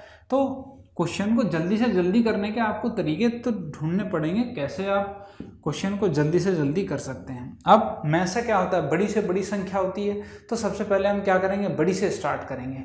40 से स्टार्ट करते हैं, तो 40 से 1200 कटेगा, बिल्कुल कटेगा। 820 कटेगा, बिल्कुल 40 से है। 4 से आप देखेंगे तो 82 जो है आपका 4 से नहीं कटता, तो यानी कि 4 से नहीं कटेगा, तो इसका 40 नहीं हो सकता। अब बात करते हैं 30 से। 30 में आपको पता है कि 3 से डिवाइड होने वाली संख्या होनी चाहिए, तो 1200 तो हो जाएगी, 2 और 1 3 होता है, 8 और 2 क्या होता है 10 होता है, तो ये 3 से नहीं कटेगी, तो ये 30 भी आपका ऑप्शन नहीं होगा। अब आते हैं 20 पे। 20 से ये भी कटेगा, सम संख्या है, ये भी कटेगा, सम संख्या है, ये भी कटेगा, सम संख्या है, तो आप कह सकते हैं 20 ही क्या है आपका में से हो जाएगा इस क्वेश्चन का। नहीं तो आप जो है में से निकाल सकते हैं अपनी विधि के द्वारा। तो ऑप्शन का इस्तेमाल कीजिए, क्योंकि आपको पता है ऑप्शन इसीलिए दिए गए हैं कि आप अपने टाइम को बचा सकें। चलिए आगे देखते हैं अपने नेक्स्ट क्वेश्चन को। तो ये रहा दोस्तों आपका नेक्स्ट क्वेश्चन आपकी स्क्रीन पे। आपसे कह रहा है अपनी सामान्य गति के 3/4 रफ्तार से चलते हुए रमेश को घर पहुंचने में 20 मिनट की देरी हो जाती है। रमेश को घर पहुंचने में सामान्य कितना समय लगता होगा, ये ज्ञात करें। यानी कि सामान्य समय आपसे पूछ रहा है क्या होगा। देखिए आपको पता है कि घर से और ऑफिस दो ही तो जगह जाता है, ये घर हो गया, ये इसका ऑफिस हो गया। तो अब ये बताइए यहाँ पे क्या है, घर से ऑफिस की दूरी हर बार क्या है, सेम है आपकी, चाहे वो सामान्य रफ्तार से जाए, चाहे तेज से जाए, चाहे कम से जाए। तो जब भी दूरी सेम होती है तो आपको पता है कि जो आपका समय का अनुपात होता है वो चाल के अनुपात का उल्टा हो जाता है। और आपको पता है यहाँ पे चाल आपको दी हुई है कि 3/4 से जाता है, यानी कि ये नीचे वाली चाल है वो ओरिजिनल होती है और ये चाल है आपकी वो जिससे वो अब जा रहा है। तो आप कह सकते हैं चाल का अनुपात है आपका 3:4, या आप कह सकते हैं पहले 4 थी अब कितनी से जा रहा है, 3 से वो जा रहा है। अब आपसे पूछा है कि समय कितना लगेगा, तो आपको पता है समय का अनुपात उल्टा हो जाएगा, यानी कि ये 3 हो जाएगा, ये 4 हो जाएगा।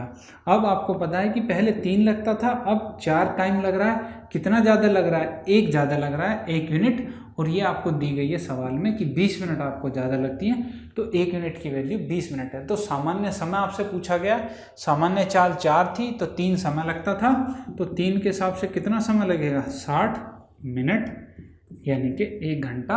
यही क्या हो जाएगा, आपका इस क्वेश्चन का आंसर हो जाएगा। तो ऐसे क्वेश्चन भी हैं कि जिन्हें टाइम स्पीड का अगर कॉन्सेप्ट आपको पता है तो आप मेंटली सॉल्व कर सकते हैं बिना कॉपी पेन के। चलिए आगे बढ़ते हैं, देखते हैं अपने नेक्स्ट क्वेश्चन को। ये रहा दोस्तों आपका नेक्स्ट क्वेश्चन आपकी स्क्रीन पे। आपसे कह रहा है P का 5% 10 है और Q का 10% 5 है, तो R P/Q के बराबर है, तो R का मान क्या होगा, आपसे ये क्वेश्चन पूछा गया है। तो सिंपल सा आपसे सिर्फ कैलकुलेशन करवाना चाह रहा है। तो आपको कह रहा है कि P का 5% मतलब 5/100 कितना दिया है आपको, 10 दिया है, और Q का 10% मतलब 1/10 कितना दिया है आपको, 5 दिया है, और आपको दिया है साथ में R बराबर क्या है, Q/P है। तो अगर यहाँ से आप देखें सीधा सीधा तो P की वैल्यू कितनी आ रही है, 5 से 20, और ये इधर जाएगा तो कितनी हो जाएगी, 200, और ये 10 सीधा इधर गया 50, यानी कि Q 50 है और P 200 है, तो 50/200 मतलब कितना आ गया, 1/4।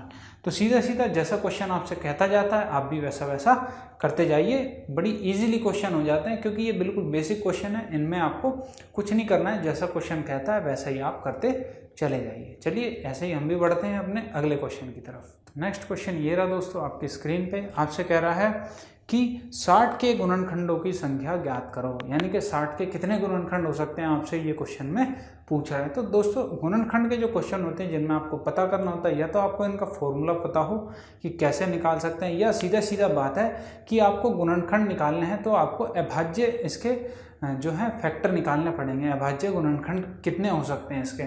तो अगर 60 के अभाज्य गुणनखंड में निकालना चाहूँ, मतलब जो किसी से नहीं करते, यानी कि 2, 3 और 5 ऐसी फॉर्म में मुझे इसके फैक्टर निकालने हैं, तो आप देखेंगे 60 को आप कैसे लिख सकते हैं, 2 दूनी 4, 12, 5 60। तो यानी कि आप कह सकते हैं 2 की पावर कितनी है, 2 है, 3 की पावर कितनी है, 1 है, और 5 की पावर भी कितनी है, 1 है।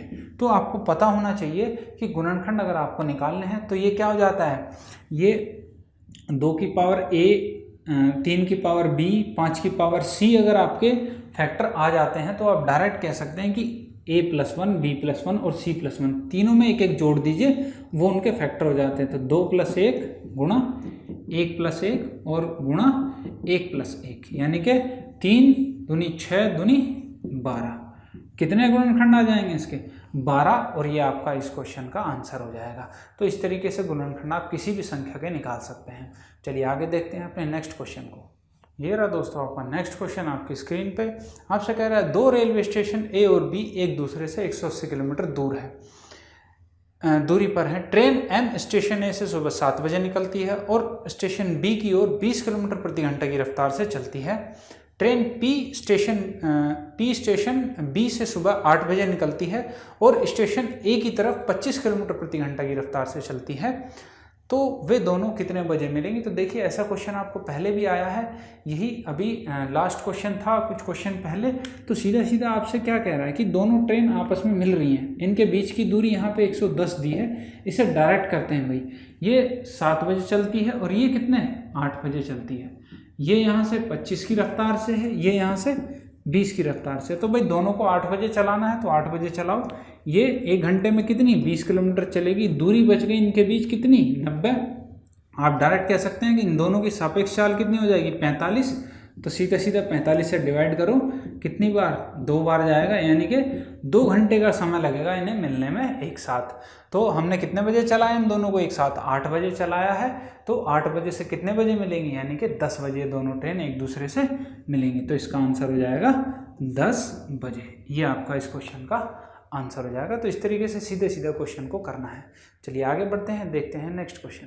तो ये रहा दोस्तों आपका नेक्स्ट क्वेश्चन आपकी स्क्रीन पे। आपसे कह रहा है अतुल ने एक साइकिल उसकी अंकित कीमत से 3/4 दाम पर खरीदी और उसे उसकी अंतिम कीमत से 20% ज़्यादा दाम पर बेचा, तो मुनाफा प्रतिशत क्या होगा। यानी कि आपको उसका लाभ प्रतिशत निकालना है कि उसका कितना लाभ यहाँ पे हुआ है। तो देखिए क्वेश्चन बहुत सिंपल सा है, बस आपको तरीका पता होना चाहिए कैसे करना है। आपसे कह रहा है कि 3/4 क्या चौथाई पर खरीदी है उसने, यानी कि 4 में कोई वस्तु का कीमत था तो उसने खरीदी कितने में, उसे 3 में खरीदी है। इस 3/4 का ये मतलब है। देखिए भिन्न जो है आपको सारी जानकारी दे देती है कि भाई क्या चीज़ यहाँ से दी जा रही है। तो मैं कह सकता हूँ 3 में खरीदी है कितने की वस्तु, 4 की वस्तु। अब कह रहा है कि उसकी अंतिम कीमत से 20% ज़्यादा पे बेचता है। अंतिम कीमत क्या है भाई 4 है उसकी, तो अब 20% ज़्यादा पर बेचेगा। तो 20% का मतलब क्या हुआ 1/5, यानी कि 5 की चीज़ को 1 के फायदे के साथ कितने में बेचेगा 6 में बेच देगा। तो आप कह सकते हो कि 5 की वस्तु को कितने में 6 में बेच रहा है। तो बस ये 6/5 की यहाँ गुणा आप कर लीजिए। अब इनका रेशो क्या हो जाएगा, आप कहेंगे 5 इधर आ जाएगा क्योंकि कोई नहीं कटेगा, तो यहाँ से 15:4/24, यानी कि 15 की चीज़ को कितने में बेच रहा है 24 में। कितने का फ़ायदा ले रहा है भाई यहाँ से 9 का। और ये फ़ायदा किस पे हो रहा है, इसे इस 15 पे हो रहा है। तो परसेंटेज निकालने के लिए लाभ प्रतिशत कितना हो जाएगा 9/15। तो 3 तिया 9, 3 पंजे 15, 5 से 20, 20 तिया 60, यानी कि उसका मुनाफा कितना हो जाएगा 60%। तो इस तरीके से चीज़ों को जो है आप बड़ी इजीली सॉल्व कर सकते हैं। बस आपको प्रोसेस पता होना चाहिए, जैसा क्वेश्चन कहता जा रहा है आप भी उसी तरीके से अपने क्वेश्चन को करते चलिए आगे बढ़ते हैं, देखते हैं नेक्स्ट क्वेश्चन।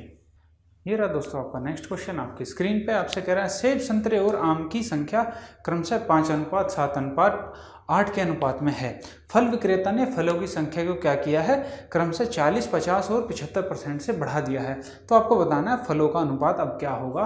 तो अनुपात आपको बताना है बढ़ने के बाद क्या हो जाएगा। तो देखिए ऐसे क्वेश्चन सिंपल सा है, वैसे ये भी आपका परसेंटेज का क्वेश्चन है। आपसे कह रहा है कि संतरे सेब यानी कि एप्पल, संतरे ऑरेंज और मैंगो आम की अनुपात क्या है 5, 7 और 8 का अनुपात है। इनको बढ़ा दिया इसने कितने से, इसको बढ़ाया भाई 40% से, इसको 50 से और इसको 75% से। तो इसका क्या मतलब होता है 40% का आपको बताया 2/5, इसका 1/2, 75 का 3/4, यानी कि इन परसेंटेज से आपको पता चल जाएगा कि संख्या में कितनी वृद्धि हुई है। आप कह सकते हैं कि पहले 5 थी तो अब 2 की वृद्धि हो गई है, पहले 2 थी तो अब 1 की वृद्धि हो गई है, अब पहले 4 थी तो 3 की वृद्धि हो गई है। तो अब सीधा सीधा आपको पहले कितनी 5, 7 और 8 दी गई थी, तो वृद्धि होने के बाद क्या होगा, तो आप सीधा सीधा आप गुणा कर सकते हैं कि भाई पहले 5 थी तो 2 बढ़ गई है, तो मतलब 7 हो गई है कितने में से 5 में से। ऐसे ही 7 में 2 में 1 बढ़ गई है तो 3 हो गई है कितने पे से 2 से। और यहाँ 4 से 3 बढ़ी है तो 7 हो गई है कितने में से 4 में से।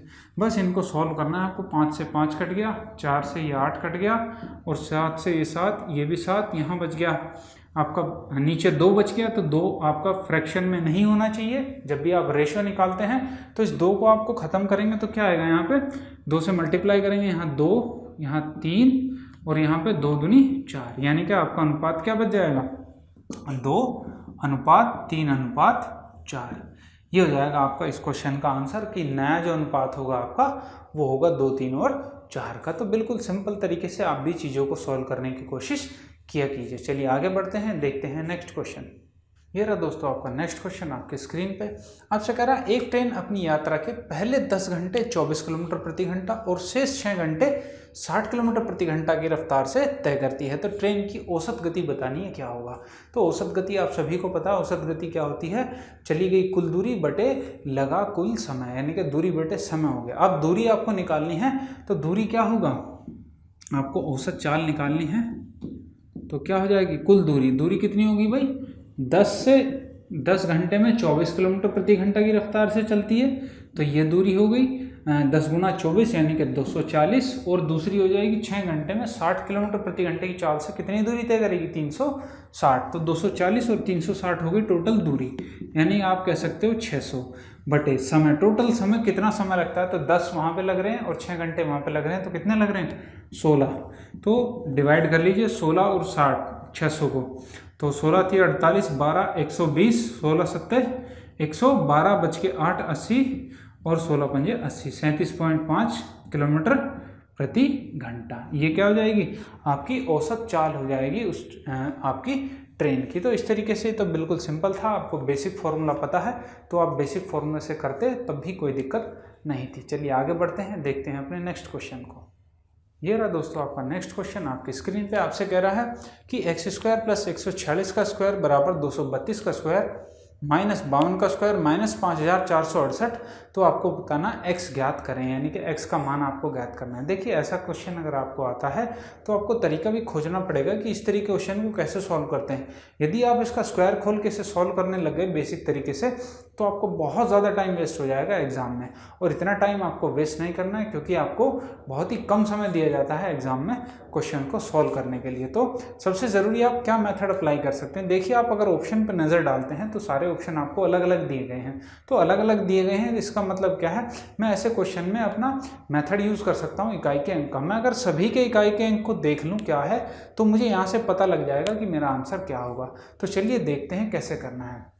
आपको पता है x² + 146 का स्क्वायर बराबर क्या दिया 232 का स्क्वायर और माइनस 52 का स्क्वायर और माइनस 5468 ये दिया है। अगर मैं ये राइट हैंड साइड हो गई, ये आपकी लेफ्ट हैंड साइड हो गई। अगर राइट हैंड साइड को देखूं और यहाँ से मैं सिर्फ इकाई के अंक की बात करूं तो यहाँ से इकाई का अंक क्या मिलेगा, 2 की पावर 2 करोगे तो इकाई का अंक 4 आएगा।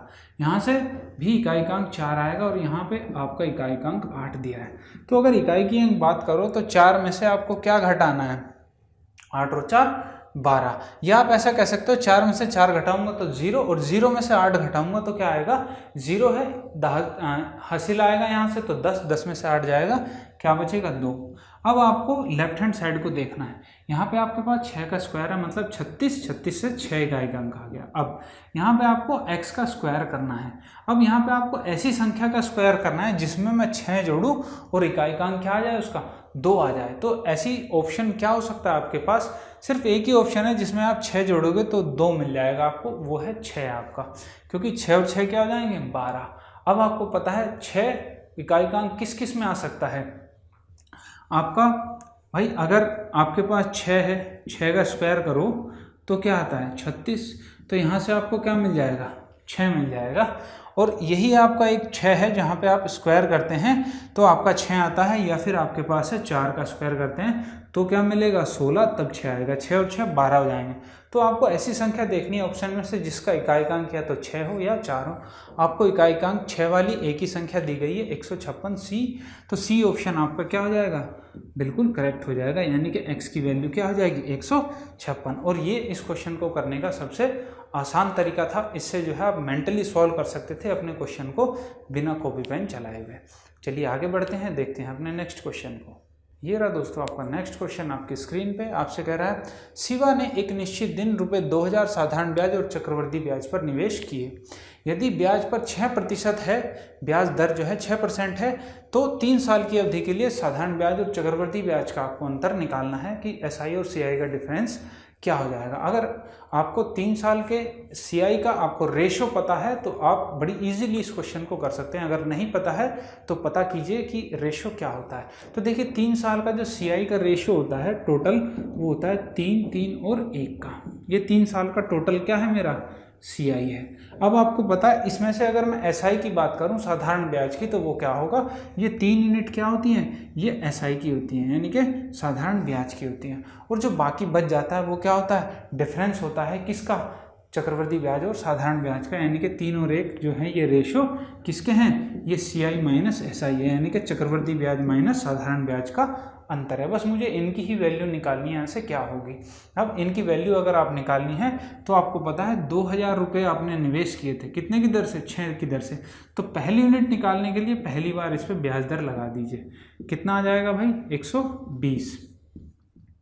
यानी कि जो पहली यूनिट है वो क्या आ गया, ये इसका मल्टीपल आ गया कि 120 से अगर मैं यहाँ मल्टीप्लाई करता हूँ तो 120 दिया 360, यानी कि 360 रुपये क्या है, 3 साल का साधारण ब्याज है आपका। ठीक है, तो ऐसे ही मुझे अगली यूनिट के लिए मल्टीपल निकालना है, क्या होगा, तो मैं फिर से क्या करता हूँ, इसका 6/100 कर देता हूँ, तो कितना आ जाएगा, 12×6 = 720, यानी कि 7.2 रुपये। यानी कि इसके लिए मुझे मिल गया क्या है, 7.2 है। टोटल देखूं तो कितना आ जाएगा, 7 या 21, 21.6 रुपये मिल गया मुझे यहाँ पे दूसरे यूनिट की टोटल वैल्यू। अब मुझे अगली यूनिट की वैल्यू निकालनी है, वो है 1। तो आपको क्या करना पड़ेगा, फिर 6/100 से गुणा कर लीजिए, कितना आ जाएगा, 7×6 = 42 और 6×2 = 12, 432, यानी कि 0.432। अब आप इन दोनों को जोड़ लीजिए, कितना आ गया, 22.032, यानी कि आप कह सकते हैं कि 22 रुपये। और ये ऑप्शन में आपको दिया था कि 22 रुपये क्या था, इनका अंतर था चक्रवृद्धि ब्याज और साधारण ब्याज का। तो इस तरीके से जो है आप सिंपल मेथड से करते हैं तो बड़ी इजीली निकाल लेंगे। अगर आप बेसिक पे जाते हैं तो आपको काफ़ी टाइम लग जाएगा ऐसे क्वेश्चन को सॉल्व करने में। चलिए आगे बढ़ते हैं, देखते हैं अपने नेक्स्ट क्वेश्चन को। ये रहा दोस्तों आपका नेक्स्ट क्वेश्चन आपकी स्क्रीन के ऊपर। आपसे कह रहा है अशोक के पास ₹60 प्रति किलोग्राम और 85 प्रति किलोग्राम के ऐसे 2 प्रकार के गेहूं हैं।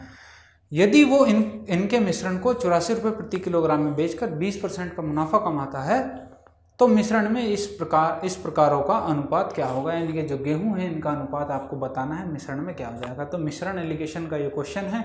आपको पता है मिश्रण एलिगेशन जब भी लगता है तो आप उस मेथड का यूज़ करके ऐसे क्वेश्चन को बड़ी इजीली सॉल्व कर सकते हैं। तो देखिए कैसे सॉल्व करना था। आपको पता है कि ये 60 रुपये के गेहूँ हैं और ये आपके पास 85 वाले गेहूँ हैं।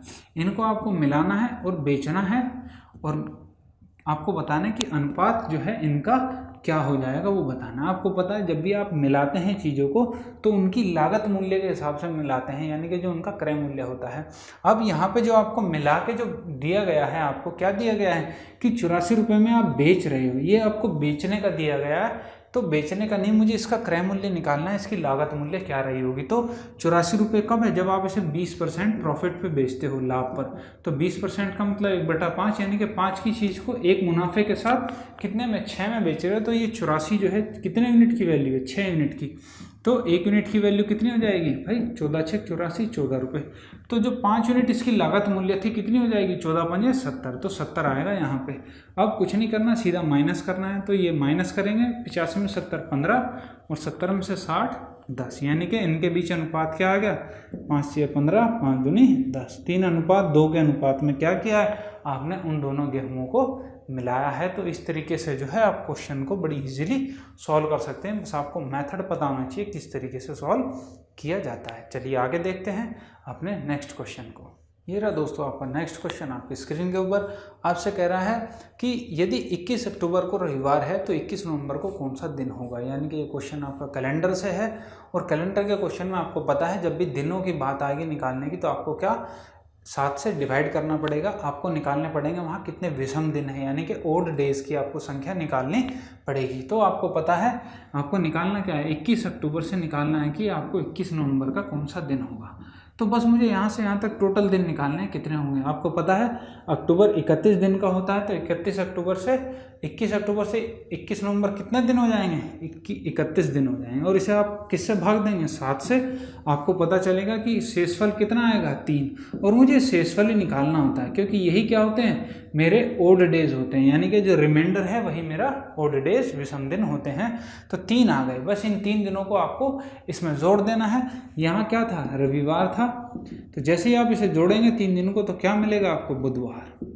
तो आपको पता चल जाएगा कि 21 नवंबर को क्या दिन था, मेरा बुधवार दिन था। तो इस तरीके से आप कैलेंडर के क्वेश्चन को बड़ी इजीली सॉल्व कर सकते हैं। चलिए आगे देखते हैं अपने नेक्स्ट क्वेश्चन को। ये रहा दोस्तों आपका नेक्स्ट क्वेश्चन आपकी स्क्रीन के ऊपर।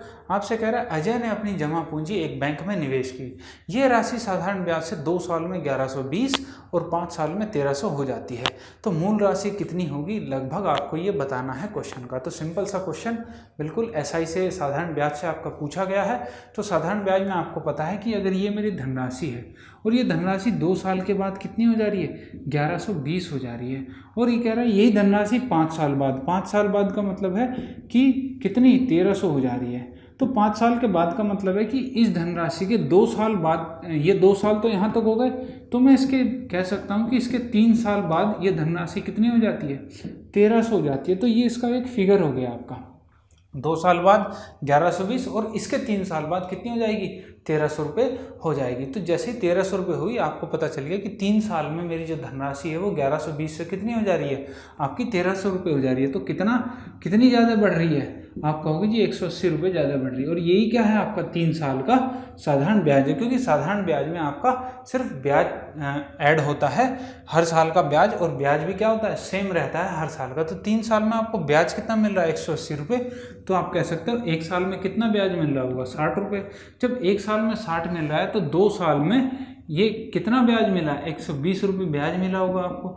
तो धनराशि क्या थी जिसमें मैं 120 जोड़ूँ 1120 हो जाए, तो आप कहोगे 1000 रुपये की वो धनराशि थी, जिस पे 2 साल बाद कितनी हो जाएगी, वो 1120 रुपये हो जाएगी, क्योंकि इससे 60 रुपये जो है हर वर्ष ब्याज मिलता है साधारण। तो इस तरीके से जो है इजी मेंटली भी सॉल्व कर सकते थे आप इस क्वेश्चन को, क्योंकि देखते ही पता चल रहा था कि 3 साल में मेरी 180 रुपये ब्याज यहाँ से मिल जाएगा। तो इस तरीके से आप कोशिश किया कीजिए डायरेक्ट सॉल्व करने की। जो आप डायरेक्ट सॉल्व कर सकते हैं उन पर कॉपी पेन चलाने की कोई भी ज़रूरत नहीं है।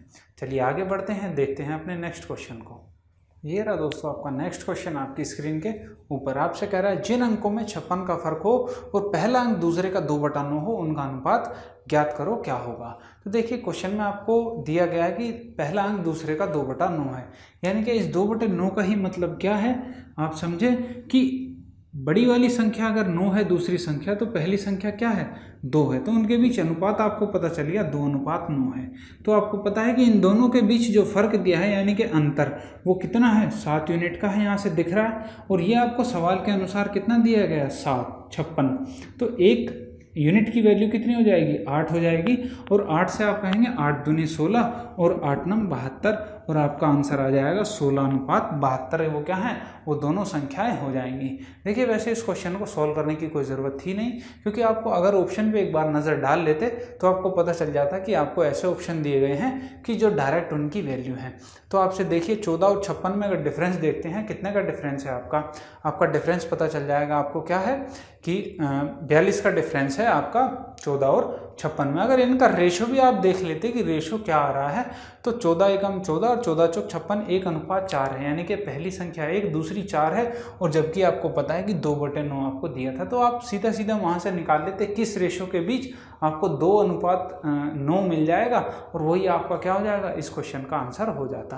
तो इस तरीके से आप जो है ऑप्शन से भी कोशिश किया कीजिए अपने क्वेश्चन को सॉल्व करने की। क्या पता आपका क्वेश्चन ऐसा हो जहाँ पे आपको कुछ भी ना करना पड़े, सीधा सीधा ऑप्शन से ही आपका आंसर जो है निकल आए। चलिए आगे बढ़ते हैं, देखते हैं अपने नेक्स्ट क्वेश्चन को। तो ये रहा दोस्तों आपका नेक्स्ट क्वेश्चन आपके स्क्रीन के ऊपर। आपसे कह रहा है निष्पक्ष पासों की एक जोड़ी फेंकी जाती है, दोनों ही पासों की संख्याओं का जोड़ 5 आए, इसकी संभावना कितनी है, आपको ये बताना है। तो देखिए जब भी आप 2 पासे फेंकेंगे तो आपको ये बताना है कि 5 कब आ सकता है। तो आपको पता है कि ये अगर 2 पासे हैं आपके पास, और आपको पता है इनके लिए 5 आपको जोड़ बनाना है, तो अगर इस पे 4 आता है, इस पे 1 आता है, तभी आपका 5 बन सकता है। या इस पे 3 आए, इस पे 2 आए, तब 5 बन सकता है। या इस पे 2 आए या इस पे 3 आए, तब 5 बनेगा। और इस पे 1 आए, इस पे 4 आए, तब 5 बनेगा। तो आप देखेंगे 5 दोनों पासों पे 5 बनने की संभावनाएं क्या है आपकी, सिर्फ 4 संभावनाएं ही बन पा रही हैं टोटल। तो आप कह सकते हैं कि भाई 4 संभावनाएं तो ऐसी हैं जिनसे मैं 5 बना सकता हूं। और आपको ये भी तो बताना है कि टोटल कितनी संभावनाएं हो सकती हैं। तो आपको पता है इस पासे से और इस पासे से टोटल संभावनाएं कितनी हो जाएंगी, 6 × 6 यानी कि 36। तो आपका आंसर क्या हो जाएगा, 4/36, यानी कि 36 में से 4 संभावनाएं आपकी ऐसी होंगी जब आपका दोनों पासों का जो अंक आएंगे उनका जोड़ कितना हो सकता है, 5 हो जाएगा। तो इस तरीके से क्वेश्चन को सॉल्व करना है। चलिए आगे बढ़ते हैं, देखते हैं नेक्स्ट क्वेश्चन। तो ये रहा दोस्तों आपका नेक्स्ट क्वेश्चन आपकी स्क्रीन के ऊपर। आपसे कह रहा है एक घड़ी को 16% के मुनाफे से बेचा जाता है। यदि ये घड़ी 10% कम दाम में खरीदी जाती और 14 रुपये का कम दाम में बेची जाती तो 25% का मुनाफा होता। तो आपको बताना है कि घड़ी की लागत कीमत क्या होगी। ये आपका क्वेश्चन देखिए प्रॉफिट लॉस का क्वेश्चन है, यानी कि लाभ हानि का। आपको पता अगर ऐसा क्वेश्चन आता है तो आप उसका जो तरीका होना चाहिए सॉल्व करने का वो कैसे करेंगे। सबसे पहले आप मान लीजिए कि उसकी जो आपको घड़ी की कीमत दी गई उसकी लागत मूल्य मैंने मान लिया क्या होगा 100 यूनिट मैंने मान ली कि मैंने कहा कि भाई 100 यूनिट उसकी लागत मूल्य थी। अब आपने कहा कि पहली बार 16% के मुनाफे पर बेचते हैं, तो इसका मतलब है पहली बार जब बेचोगे कितने में बेचोगे, 100 की चीज़ को 116 में आपने बेच दिया।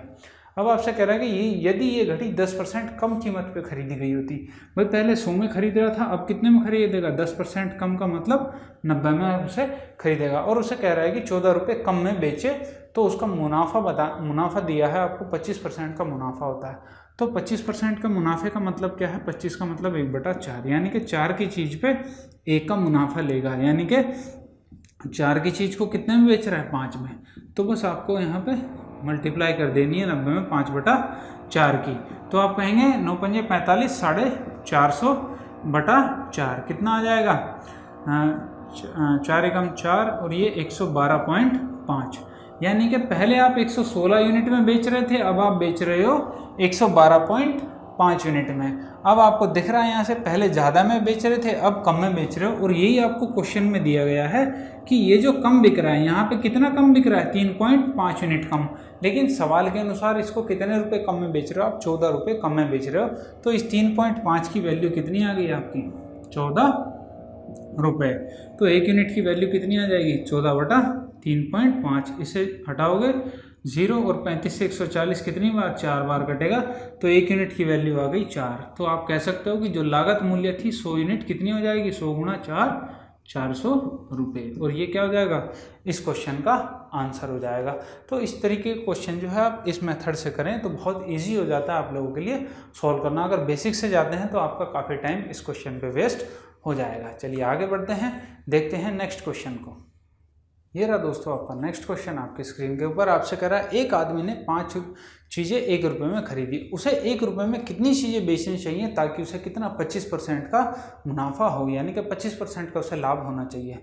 अब ऐसा जब भी क्वेश्चन आए तो आपको पता है क्या दिया है कि 5 वस्तुएं मैं कितने में 1 रुपये में खरीद रहा हूँ। अब मुझे बेचनी है और 25% का लाभ भी कमाना है। तो 25% का अगर लाभ कमाना है तो मैं कहता हूँ मैं ये 5 की 5 वस्तुएं ही बेच देता हूँ और इन पे ही 25% का लाभ ले लेता हूँ।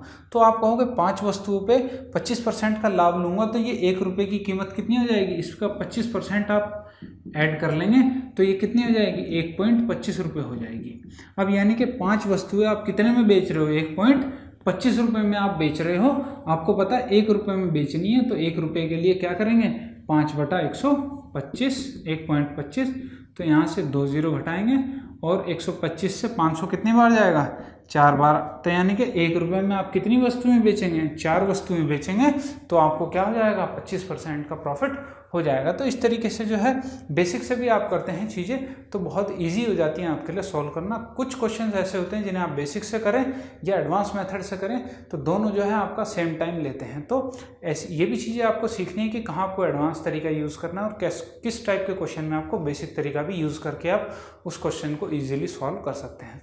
तो दोस्तों ये क्वेश्चन जो है आपका यूपीएसआई की 13 दिसंबर की शिफ्ट का लास्ट क्वेश्चन था। उम्मीद करता हूँ जितने क्वेश्चन आपको समझाए गए हैं वो बहुत अच्छे से समझ में आए होंगे।